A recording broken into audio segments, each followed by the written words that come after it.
Hi friends, आज मैं आपको सुनाने जा रही हूँ एक छोटी सी कहानी। एक समय की बात है, श्री गुरु नानक देव जी नदी के किनारे बैठे हुए थे। वहां पर सेठ हीरालाल आया। गुरु नानक देव जी के दर्शन करके उसका मन मोहित हो गया। पूछा, ये कौन है? भाई मर्दाना जी बोले, ये गुरु नानक देव जी हैं। सेठ बोला, आप मेरे घर भोजन करने आ सकते हैं। आज मेरे पिताजी का श्राद्ध है। गुरु नानक देव जी बोले, ठीक है, कहाँ आना है आप बता दो, हम आ जाएंगे। मर्दाना जी बड़े हैरान हुए। गुरुजी तो किसी के घर भोजन करते नहीं, आज कैसे मान गए? सेठ हीरालाल ने कहा, महाराज मेरा पता किसी से भी पूछ लीजिएगा। यहाँ सबसे अमीर मैं ही हूँ। यहाँ नगर में अगर किसी के पास 1 लाख मोहरे हो तो वह अपने घर के बाहर एक झंडा लगा देता है। मेरे पास 12 लाख मोहरे हैं। मेरे घर के बाहर 12 झंडे लगे हुए हैं। किसी से पूछ लेना सेठ हीरालाल का घर कहाँ पर है। आज मेरे यहाँ बहुत बड़ा लंगर है, आप भी आके खाना। गुरु नानक देव जी ने तो उसे तारना था। गुरु नानक देव जी ने कहा, चल मर्दाना, आज इसी के घर चलते हैं, आज इसके घर खाना खाते हैं। जब गुरु नानक देव जी और भाई मर्दाना सेठ के घर पहुंचे, वहाँ भीड़ लगी हुई थी। नगर के वासी भोजन कर रहे थे। 100 ब्राह्मण भी एक तरफ बैठे भोजन कर रहे थे। गुरु नानक देव जी को देखकर सेठ ने कहा, आ जाओ, आप भी यहाँ बैठ जाओ। गुरु नानक देव जी ने कहा, पहले सबको खिला दो।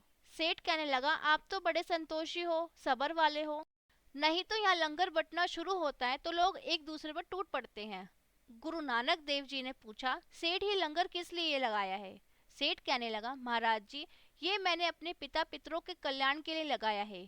आज मेरे पिताजी की बरसी है। गुरु नानक देव जी ने पूछा, तो पिताजी का कल्याण हो गया?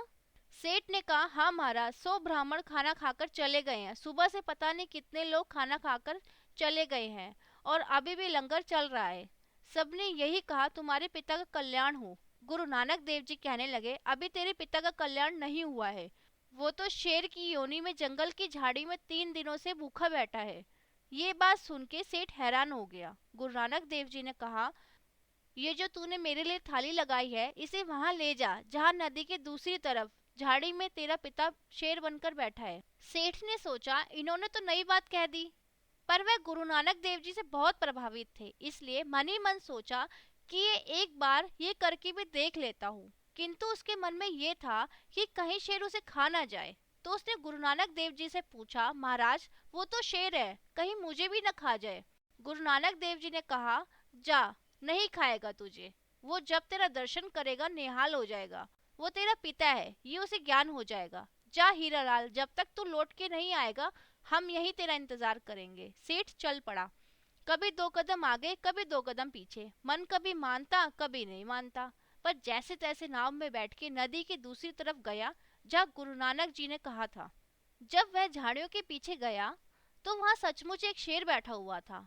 झाड़ियों की आवाज सुनकर शेर ने अपना मुंह उठाया और हीरालाल को देखा। तो हीरालाल को ऐसा एहसास हुआ कि उसका पिता ही उसे देख रहा है। शेर की आंखों में उसे अपने पिता की छवि नजर आ रही थी और वह ये सब देखकर दंग रह गया था। वहां जाकर वह खाने की थाली शेर के आगे रख दी, जैसा उसे गुरु नानक देव जी ने कहा था। जैसे ही शेर ने प्रसाद खाया, वो शेर का रूप त्याग कर जीवात्मा रूप धारण कर लिया और कहने लगा, हीरालाल जल्दी जा, तेरे घर परमात्मा खुद चल कर आए हैं। उनकी कृपा से मेरा कल्याण हुआ, तू जा उनके चरण पकड़ ले, कहीं वो चले ना जाए। पता है मैं इस योनि में क्यों आया? मेरा अंत समय आया तो पड़ोस में मांस बन रहा था। मांस की बू मेरे पास आई। मेरे अंत समय मुझे लगा कि थोड़ा मुझे भी मिल जाए तो मैं भी खा लूं। तब परमात्मा ने मुझे शेर की योनि दी और कहा, अब जितना मर्जी उतना मांस खा, क्योंकि अंत समय जैसा मन में ख्याल आ जाए परमात्मा हमें उसी तरफ भेज देता है। अंत समय परमात्मा याद आ जाए तो परमात्मा हमें खुद लेने आ जाए। सेठ जब घर आया तो गुरु नानक देव जी के चरणों में गिर पड़ा और कहने लगा, सदगुरु आपने सच कहा था, आज मेरे पिता का कल्याण हुआ है। प्यार से बोलो, वाहे गुरु जी।